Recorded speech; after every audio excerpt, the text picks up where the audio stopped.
Good morning, everyone, and welcome to Coffee Conversations from the Coffee Shops. My name is Heidi Ellsworth, and today we are here to talk about one of my absolute favorite topics, and that is women in business, and specifically women owning roofing businesses. This is one of my favorite things. I see so many people out there, so please, the chat is open. Let's say good morning. Tell us where you're from. We're so excited to have you all here.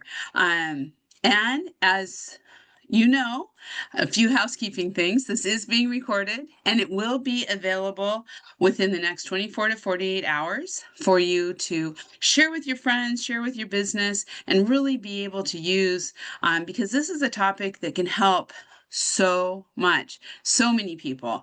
I tell you what, and I see everybody coming in. This is great.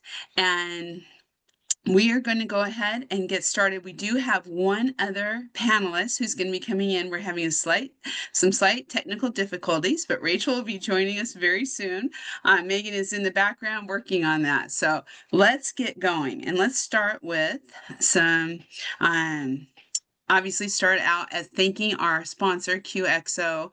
I have to tell you, this whole conversation today came around because of QXO's amazing female roofing professional that they do every year as they celebrate the women in roofing. And the winners are just amazing. And so we have some of those winners on today. And QXO, thank you for all you do for really bringing women up into the industry and just supporting all these women-owned businesses.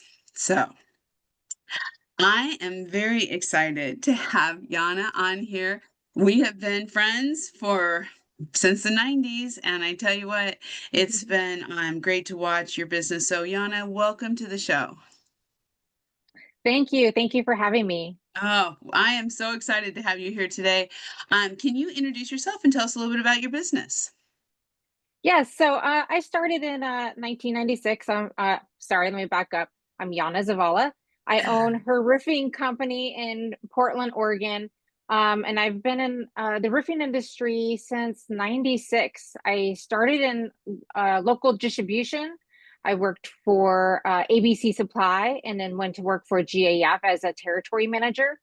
I got promoted to manage the certified contractor program and worked for GAF for 13, 14 years. Then went to work for Malarkey. And I loved working in manufacturing and distribution. In each one of my roles, I've learned quite a bit along the way.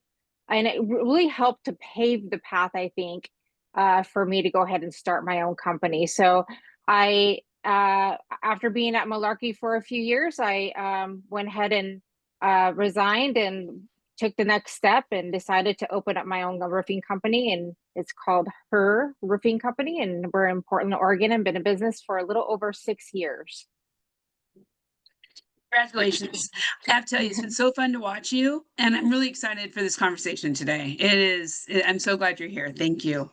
And then I am really excited to have Michelle Lee here too. Michelle, can you introduce yourself? Yes, hi, I'm Michelle. Thank you for having me on. I am, so full disclosure, I do not own this particular business, the roofing company. Hall Roofing and Construction technically belongs to my husband, but we did start it together.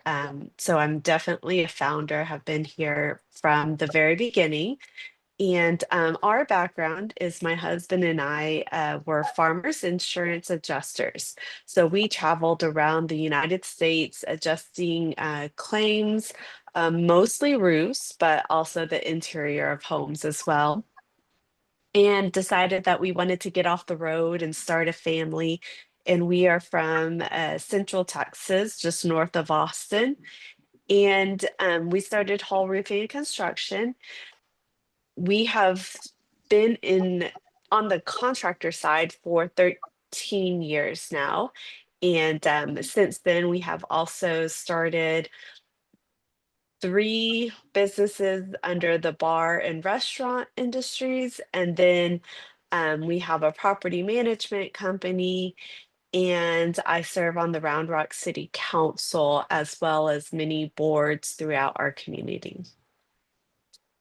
Michelle, every time you tell those stories, and we're going to talk more about that, what women can do and multitasking and in your involvement, but I think you take it to a whole new level. It's pretty inspiring. I love it. Well, thank you so much for being here. And I am so excited. Rachel, your timing is perfect. I know, right? So full, as Michelle said, full disclosure, we kind of booted Rachel off right before we got started by accident. So Rachel was not late. I just want to put that on there. But we got you on here. I'm so excited to have you here. Can you introduce yourself and tell us a little bit about your business? Yeah. My name is Rachel Narbison. I'm the owner of Proficient Construction. We're in the Twin Cities, but we're also licensed in Wisconsin as well. We don't just do roofing, so we're a full service construction company. So we do roofing, siding, windows, decks. We also have a remodeling team in our organization. We actually have a designer on staff. And so we'll do interior projects like bathrooms, kitchens, basements. And then we also last year opened up a commercial division. So right now we are doing state work. So working for the state of Minnesota, state of Wisconsin, and one of our largest contracts right now is with Target. So we do all the flat roofing for Minnesota and Wisconsin. So we're one of 6 contractors that work with Target in those 2 states. And one thing that we've kind of expanded on is we also work with doing, we have a lot of projects we do on the side for like renovating older homes, flipping them, or using them as rental properties as well. So we have a whole division, Proficient Properties as well.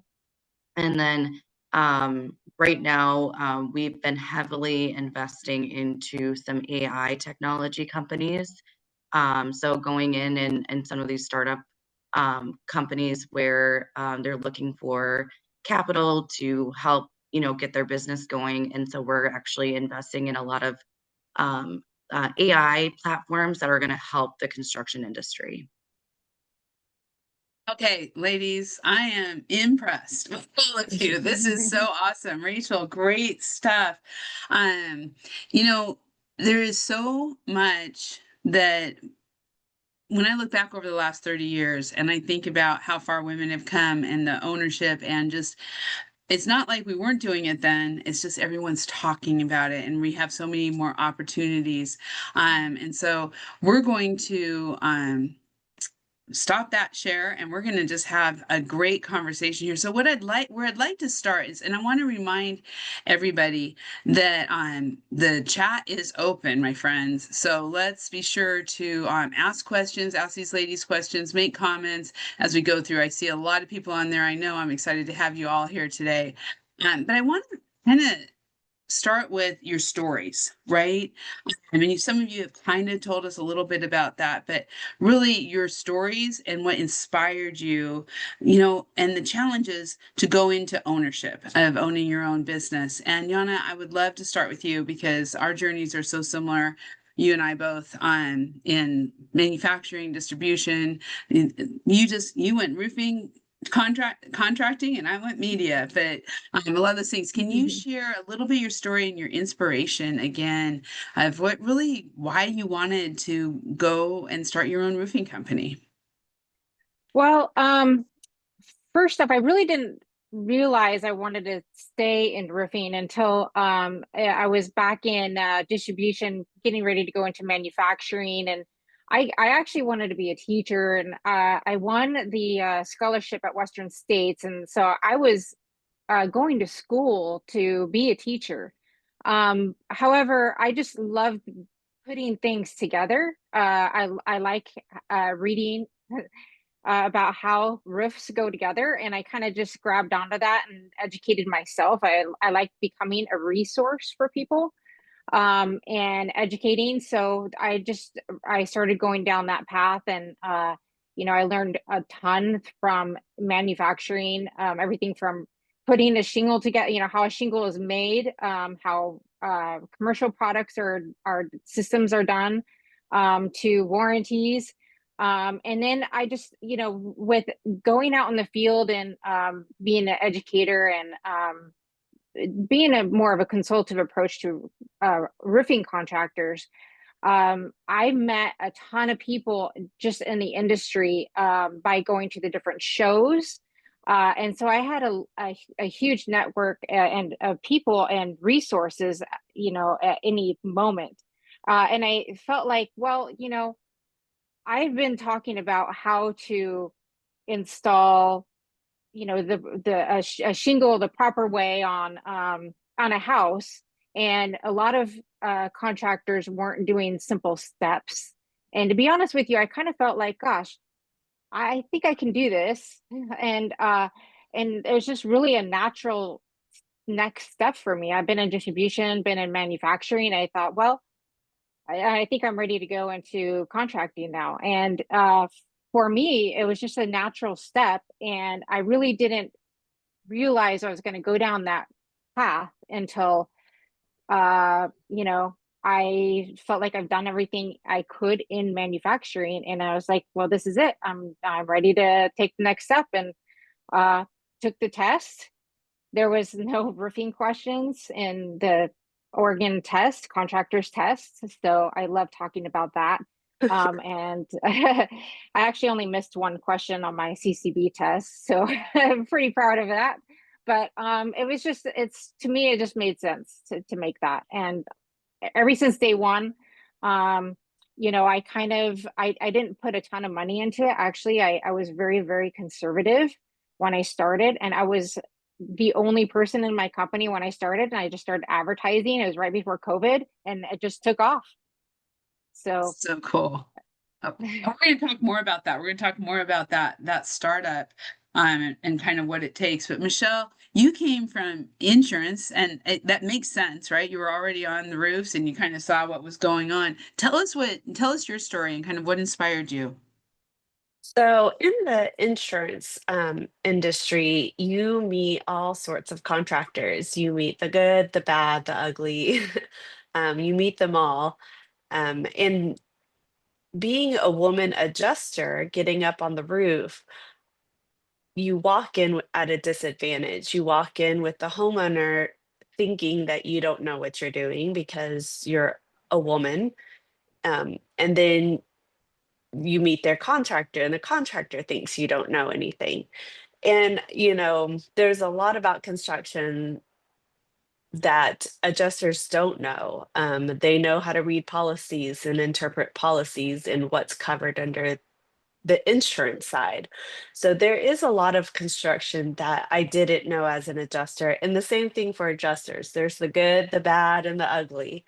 Um, so I don't want to say like all adjusters are created equal either, but I was a very educated adjuster because I wanted to know how to do things right. I wanted to know, I did not want to walk into a situation where I was already at a disadvantage and continue to portray that. So I equipped myself with the knowledge, and I was like, I'm going to learn as much as I can about this construction side.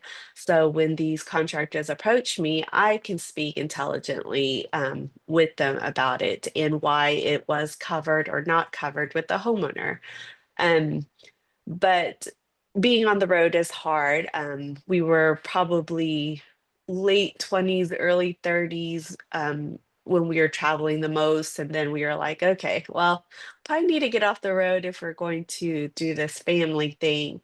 Um, so that's why we got off the road. I was never in a situation where I hate my job, I need to get out of here. But it was more like, okay, it's time for us. We made that decision. It's time for our family and how to move forward with that. And the roofing company is what made sense to us. And the other businesses followed because once I was ready to have a child, I was like, maybe I should not be on the roofs anymore.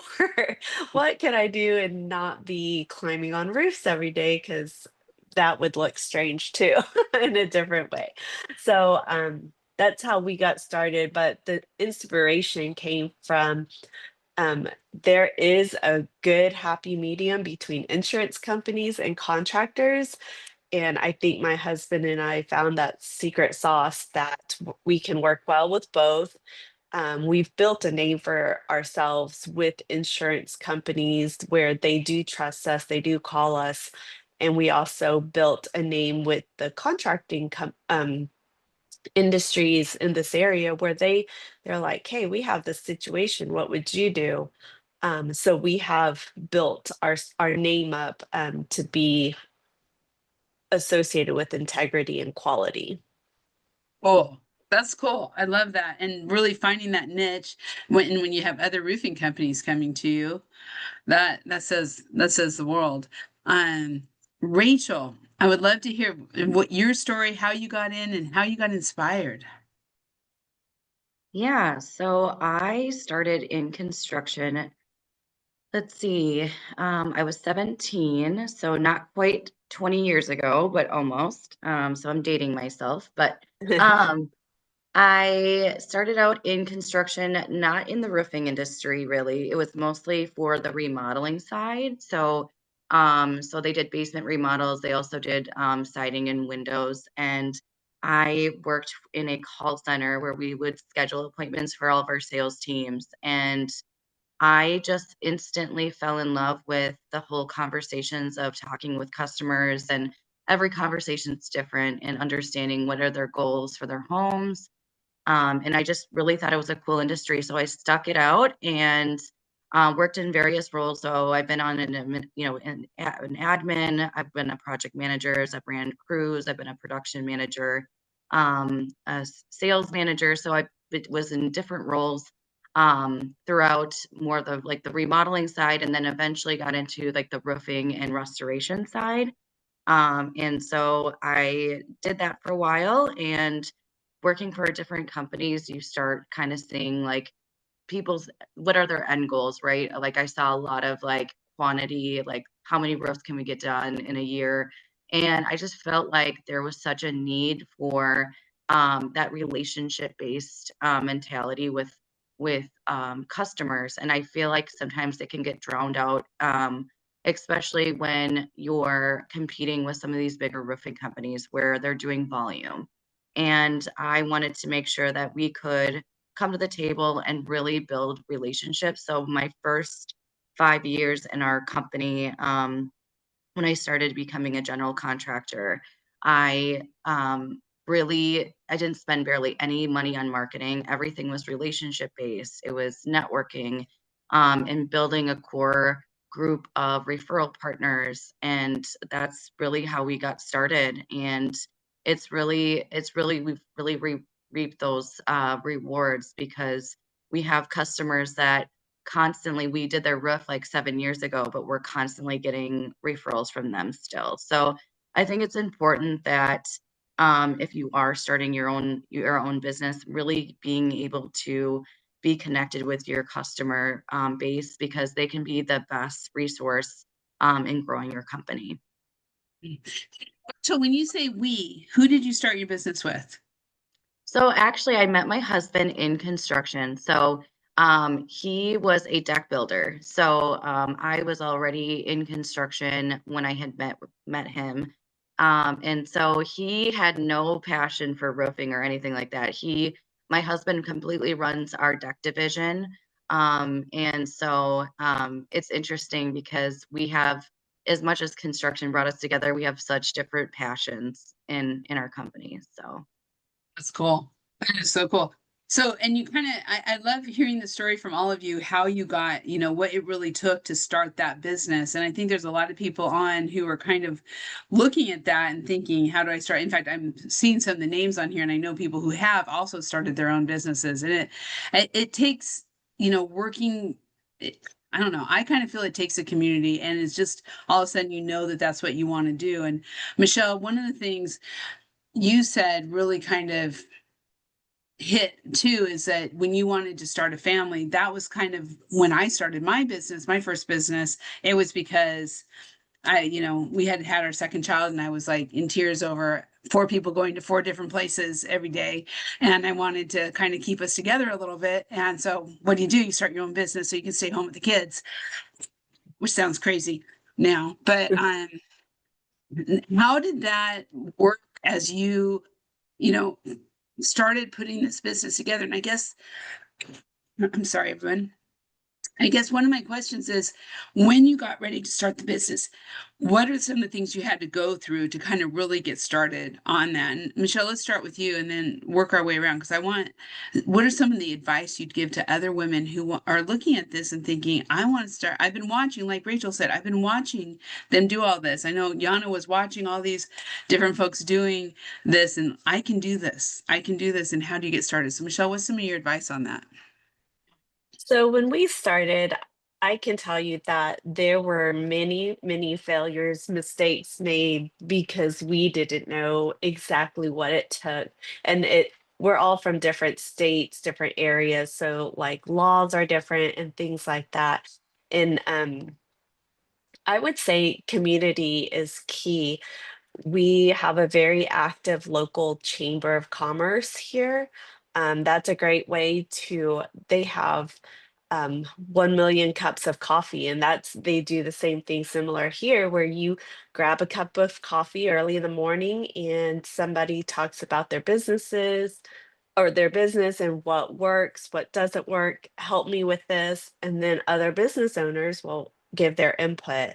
So I'm very active in the chamber. Um, Rachel was talking about meeting her husband in this industry. My husband and I met in the insurance industry, and he is a big dreamer and a big risk taker. I am not. I am the type A, what about this? What about this? How do we do this? Type of personality. And you need both. You need the person that's going to dream big and jump, but you need the other person that's going to really pick up all the pieces, all those tiny pieces that have to be put together with the puzzle for it to all work. So that's a big thing.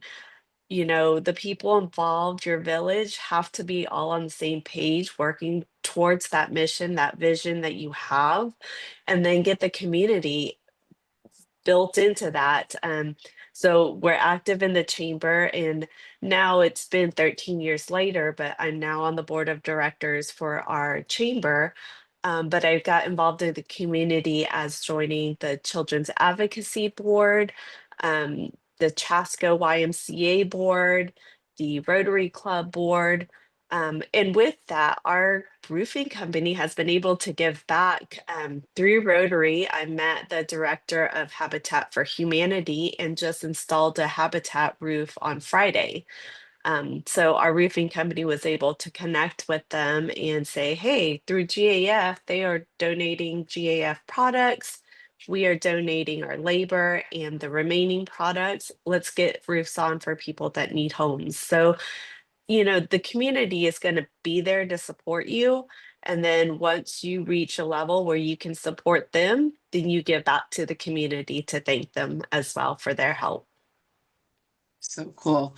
Yana, you said, and I heard two things with you and Michelle. Michelle was like, my husband's a risk taker, but I'm more conservative. And you said that when you were just talking about being conservative, starting your business. Talk a little bit about how you started that and how that worked. Yeah, so it was definitely a little nerve-wracking when you first start. I just looked up how to, Googled it, how to start a business, opened up with a, Secretary of State, and then the biggest thing was coming up with the name and sending the check off for my general liability insurance. I did have a lot of resources out there. There were a lot of contractors I knew, and I was able to, at the time, because I'm starting out with, with every dollar I'm putting in is out of my own personal account. So I needed a contract. And so I had a contractor buddy that shared with me their contract. And he goes, everyone else is still in this contract. Here, you can copy it too. So I copied my first contract and studying and everything from a roofing friend. And I knew once I got started, one of the first things I needed to make happen is figure out margins. Coming from distribution and manufacturing, margins are so very important, and I didn't like having to write everything all out. So as soon as I was able to make enough money, that was the first thing I needed to implement, is to figure out the pricing structure and getting with some kind of roofing software. So I just really was able to, on my prior experience in just going to the different shows. And that's one thing I noticed early on when I would go to these shows when I worked for GAF or Malarkey, and I'd go to Western States and I'd go to NRCA. And so I see so many contractors go to the show, but they don't actually participate in any of the classes. I was one that actually would go to the classes, and it's worth it because I learned so much from that I was able to apply in my business today. And if without that, I wouldn't have no idea where to price things. I wouldn't know where, how I should go about in the market. I learned quite a bit in marketing working for GAF, and I worked under Dave Harrison, and Yeah. that really helped shape what I wanted to do for my brand. So the brand is Her Roofing, but it's actually an acronym, and it took me a good couple months to figure out what I'm going to name the company. So things like that, when it comes to marketing, I really wanted to be able to drive around Portland and have people just take a glance and know it was a woman-owned company. And so that was really important to me. And then also having it mean something, not just an actual name. So there's a lot of different things, elements when putting the company together that I used my prior experience and being in the roofing industry to kind of help shape it. So out of that, over everything else, I highly recommend using those kind of resources that you have at your fingertips if anyone's ever thinking about going into business. What does HER stand for? Honesty, equality, and respect. Yeah. I love that. Love it. That's so cool. Rachel, as you're talking about this, and I quoted you a minute ago about watching other people and thinking, I can do this, I can do this, I can do this different. Talk to us about that, and really the challenges of starting your own business, and what is, all of that went into it, and some of your advice. Yeah, I think the best thing that I did in my career is I found the people that were doing it really well in the industry, and they were my mentors, right? So I, wanted to just like get involved, and so I joined National Women Roofing. I also partnered with some of the other construction companies in the Twin Cities. So I like some of the best contractors that I could, get involved with. And I joined a mastermind group with them, which was really a game changer. So being able to meet with them on a weekly basis and say, hey, here are the challenges I'm facing. And then instantly they'd be like, hey, this is how we overcame it. This is some of the challenges how we overcame things. And then being able to get resources from them. So if we ran into like a roadblock or something with any of the material or labor concerns, like I always had resources to bounce ideas off of. And I think that's so important that you create your tribe. As like Michelle was saying, is like you have to be able to surround yourself with really good people that want to see you succeed. And that's a key thing too. One thing that I thought was cool is I wanted to do something specifically with other women entrepreneurs. So in Minnesota, we have a thing called Entrepreneurs of Minnesota, Women in Business. And it was all women, different, and some of them were making yogurt, some of them were making, AI platforms, just different things. There was like people who were coding, and they have a cool organization where we would meet for coffee and just share our challenges with one another. And I was the only one in the construction industry, but it was cool to see other women who were starting a business early on in their challenges and then being able to bounce ideas off of each other. And so kind of thinking outside the box, it doesn't have to be necessarily in construction, but something that you can be like-minded people that like to start businesses. It was very helpful. So That is so cool. We're getting some great questions. So one of them, Rachel, is Molly asked if you could type the name of that group in the chat that you joined, the women's Yeah. group. Yeah, that would be great. And then Melissa has some great, you've been answering some of Melissa's questions here, but I want to repeat it because it's just a great question and see if you guys have some thoughts on this. As women in roofing, what have been your most valuable sources of support, whether that's mentorship, peer networks, or leadership development resources in helping you grow your business? So not just starting it, but now today in growing your business, what are some of the most important resources that you have?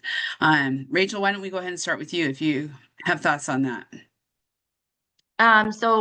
Resources. So I would say get in line. I would say try to develop a relationship with all your manufacturers. One thing that I think can be a very big benefit is, if you like to sell GAF or Malarkey or whatever the brand is, build a relationship with the manufacturer rep, because there's so many classes and education that the manufacturers typically will help out with. And also your suppliers. I can't tell you how many continuing education classes I've done with ABC and QXO and different lumber yards. They always have resources for their contractors. I think those are two big things that anybody can do if they want to start educating themselves. And I think it's also going back to what I said before, is find people in the industry in your local communities that are doing it really well, and go grab coffee with them, go grab lunch, and have them as a resource for you, so that when you do have roadblocks, because we all do as business owners, you have someone you can lean on. Yeah, Michelle, you're nodding. Yes, I mean, yes to all of that. Rachel talked about it earlier, but National Women in Roofing is also a great resource. Our Central Texas chapter council here, we get together monthly. Next month, we're doing an AI training. Some months it's just having lunch and networking. But that group of women, we are competitors. We compete for businesses.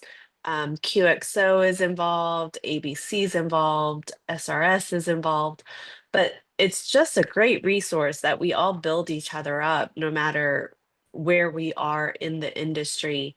And then our chamber has great resources. It's just about surrounding yourself with people that want to see you succeed rather than people that are like, oh, Michelle's doing really good. I'm just going to hang out with her for a while and see how this goes. It's more about how can I help you succeed and how can you help me succeed. It's a two-way street on that, and surrounding yourself um with people that believe that is the key. um, but yes, National Women in Roofing.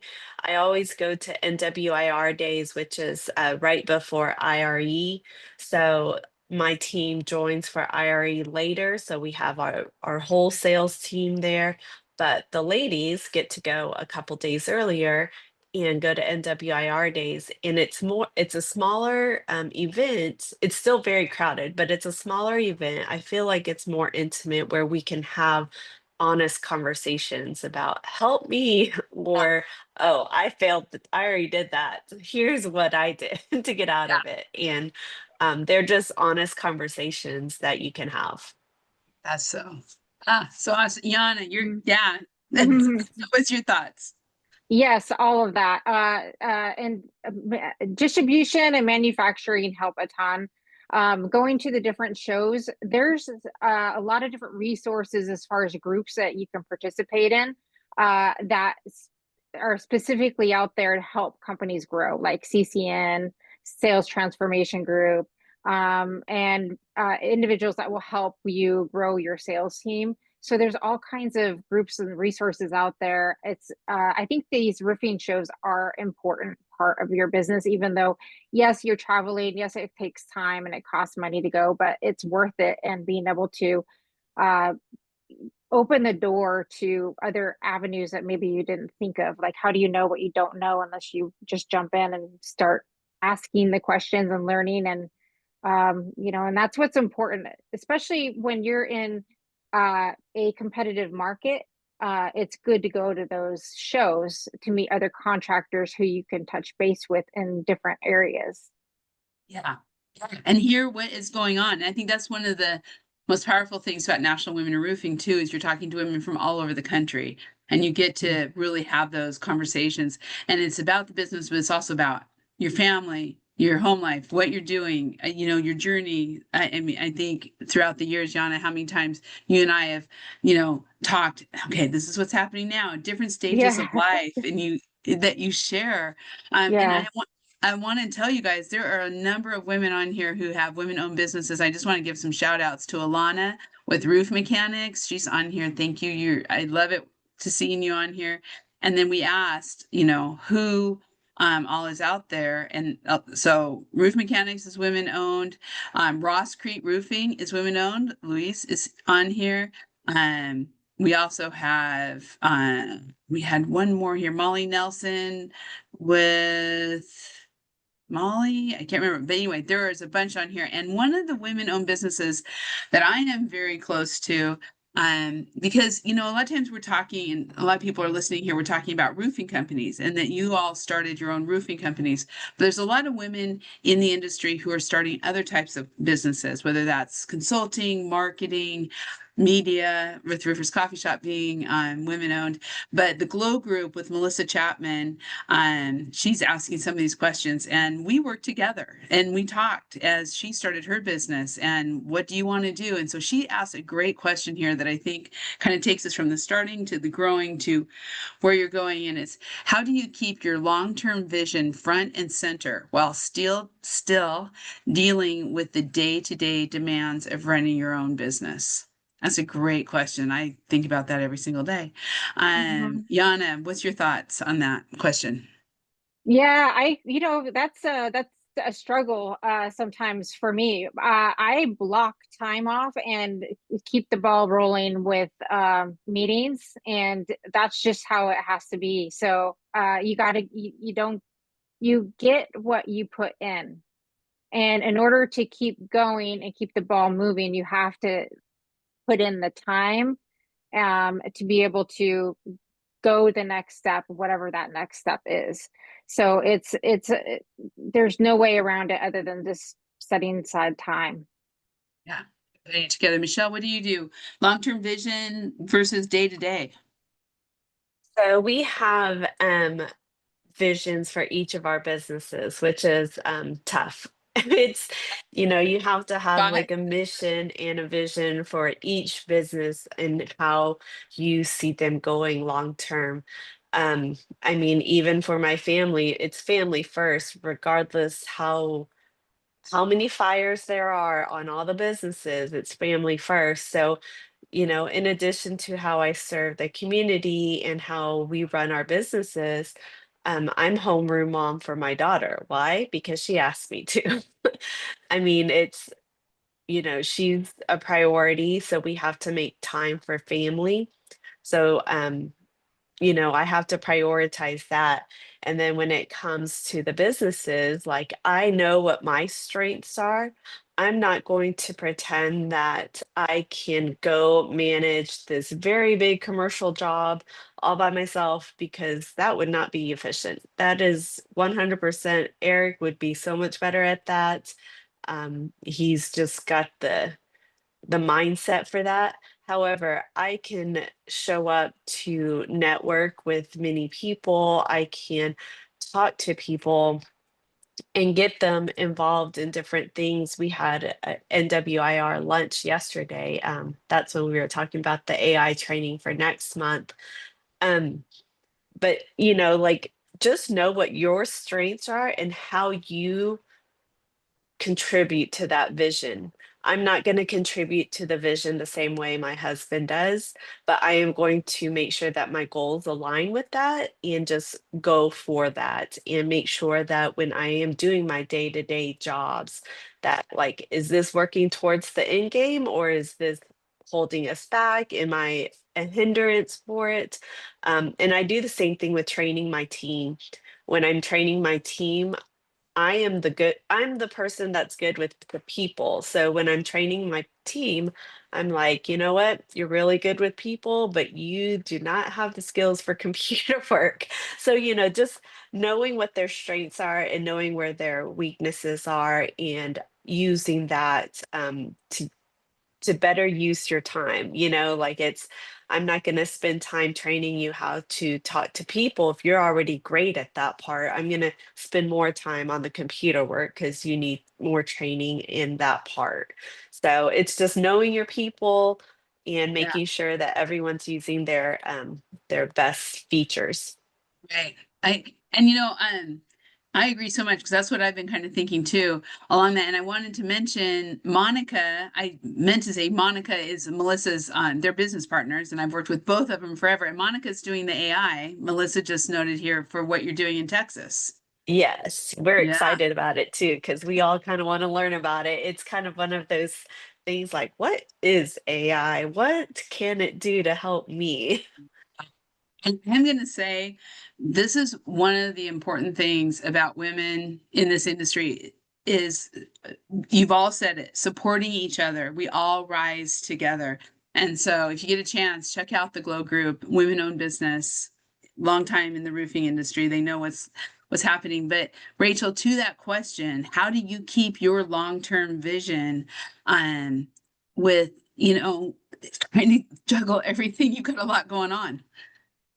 Yeah, I think it's kind of to piggyback on what Michelle was talking about is really leaning into your team. And I think as entrepreneurs, when you're basically bootstrapping your business and you're in the grind every day and you're building this thing and you're now hiring on more people, is making sure that when you're hiring the people that are going to be in your day-to-day operations, that they share the same vision as you.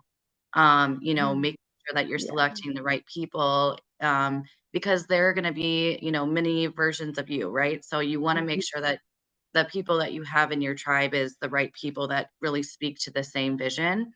And I think that it's important to spend time with those people. Like there's so many times where I'm like, oh my gosh, I have one-on-ones with my team this week and I just do not have time. But those are the times where I feel like is best spent for me because I'm developing the future of our other leaders in the company. So spending that time, I think that one of you guys mentioned also blocking off time on your calendar, and that's so important because if you don't have those little increments of time that's dedicated for, developing your people or your CRM or just different resources, you can get so lost in your day to day with too many meetings or too many things that are just not productive.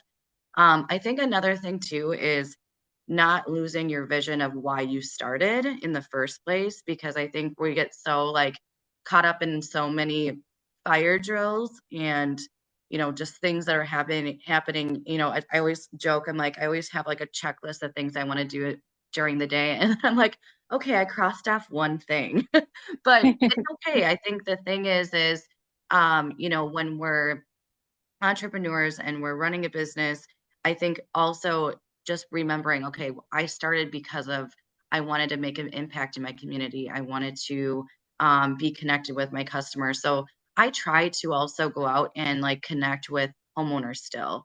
I'm like, that's what I got started for is my customers. So making sure that you don't get too busy for just the basic things that is what made you start in the first place. Rachel, I love that because I have to tell you, there have been many reasons for the different businesses I've started in roofing over the years, over the last 30 years. But this last time when I joined Roofers Coffee Shop with my business partner, Vicky, who is, so we're fully women-owned business. To be 100% honest, I didn't want to work for anybody anymore. And so that has been my vision. Like, I want to be able to build a team, just like everything that you're all saying, and not be, and be at that point where I don't have to be accountable to anybody else but myself and taking care of this business. And so that is a beautiful thing that I remind myself of, even in the most busy of moments, is like, yeah, but I don't have to put in a weekly report to anybody. So it's just me. But I do want to say, because there's a couple of folks in here, Yesenia, I hope I said that right. But she is a women-owned business, Armando's Roofing, and she does it with her dad, which I think is cool because we kind of talked about, different partners and how that all works. But so I'm so glad you're here. And then we also, Peggy is here from the MCA, which is the Metal Construction Association. And I think, she made a great point here, and you have all said it, getting information and resources from your manufacturers and your distributors, but those associations out there are providing training and classes and resources every single day, as we go through trying to add new products, whether it's metal or you're already doing metal. So there's so many great comments here. We have Blue Vision. Lupe is here. She's a women-owned business. That's great. And we have another question from Melissa. What's a moment you thought might break your business, but ended up making you stronger? That's a great question, Melissa. I love this because this is awesome. And then it's also, what's one overlooked opportunity in roofing right now that more contractors should be paying attention to? She says, okay, I'll be quiet now, which don't trust that. She won't, because I love these questions. Melissa, thanks for the shout out. Loving this. So what was that moment when you were you thought the business was going to break? And then what are some of the big opportunities you see out there that aren't maybe being filled right now? Let's start with Michelle. I would say every day I tell myself just one more day. And I say that because there are new fires every day, and the roofing company, we're steady, it's good. My other businesses are struggling. They've struggled since COVID. Um, the service industry just has not been the same. Labor is tough. All of everything has gone up, and there hasn't been a relief in sight for us. So every day I say one more day. I'm going to fight to make sure that my team still has a job the next day. I'm going to fight to make sure that my customers have a place to go to relax. But same with the roofing industry. Insurance is changing every day. And when our business is built around our partnerships with insurance companies and re-roofing, we stay active in what's changing in the laws. There is a House Bill 3344 that should Texas roofers be licensed, and it ended up not passing. It was a poorly written thing, but as a professional roofer and somebody who's been a licensed insurance adjuster, I was able to give my input to my state representatives. Like, this is not written well. This is not going to benefit roofers. I'm all about accountability. I'm all about holding roofers accountable, but what you've written here is not going to achieve that goal. So there's lots of moments that I'm just like, this is not going to be good for us. And then, you know, I'm all about education. So like, I'm educated in this enough, and I know my state representatives don't know two things about roofing. So it was, for me, it's just always being ahead of the game, and one more day. I'm going to Yeah. do this for one more day and keep it alive. I love it. I love it.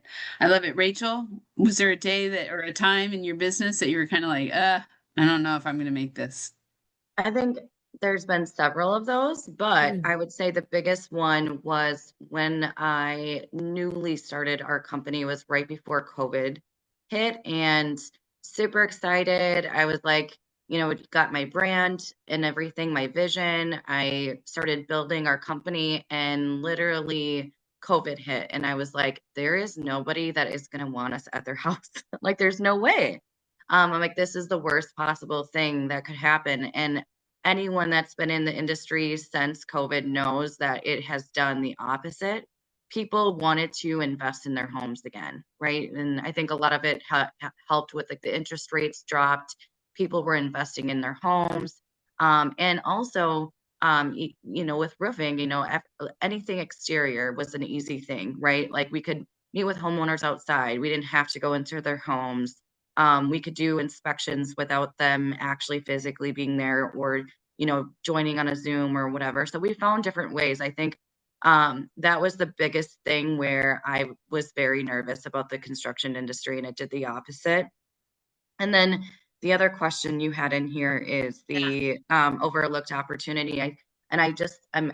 I talk about this every time I have the opportunity, but I think the biggest thing, especially if you're a storm damage restoration company, is don't just rely on insurance work. I think the biggest thing right now is retail. There's a huge opportunity right now, where if you are offering products, offer like a class 4 shingle, and making sure that you're offering, like right now, I do not offer anything but a class 4 shingle, and I do it for the same price as a class 3 shingle. And the reason why is I think there's an opportunity that if we're going to put shingles out there, we need to have like the best products out there, because we can't just keep replacing people's roofs every couple Yeah. years. It's not, we have to figure out a better way.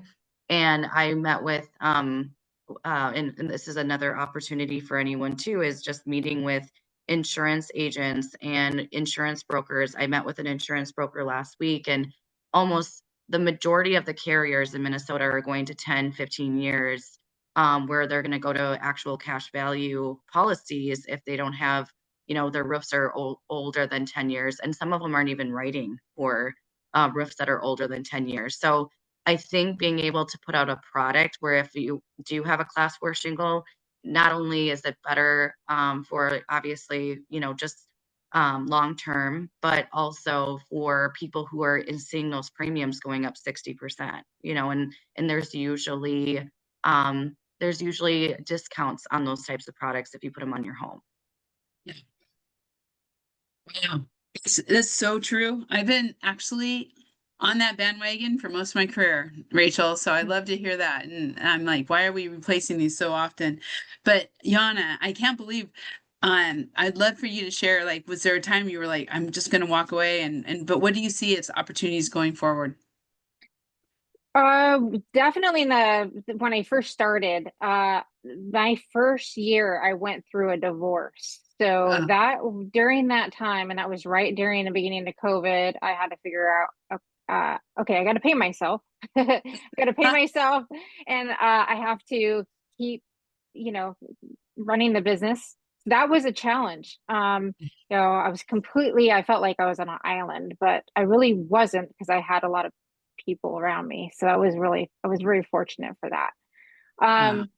Opportunities, I would say, I like to challenge myself. And for me, doing the different kinds of styles of roofs was always a really big challenge. And you really don't know until you get into it and just do it. And we just got done completing a historic home.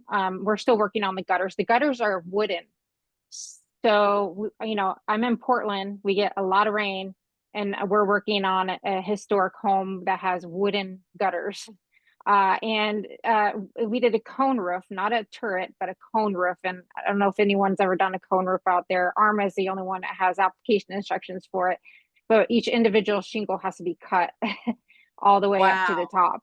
And I love challenging myself with things with these kind of projects. They're they're profitable, but it's more of a challenge than it is like you're not getting rich off of it or anything. But those kind of opportunities, those jobs that are out there, I'd say for me, I think it's important to just do it, figure it out, do it. And that's a big opportunity for a lot of people out there.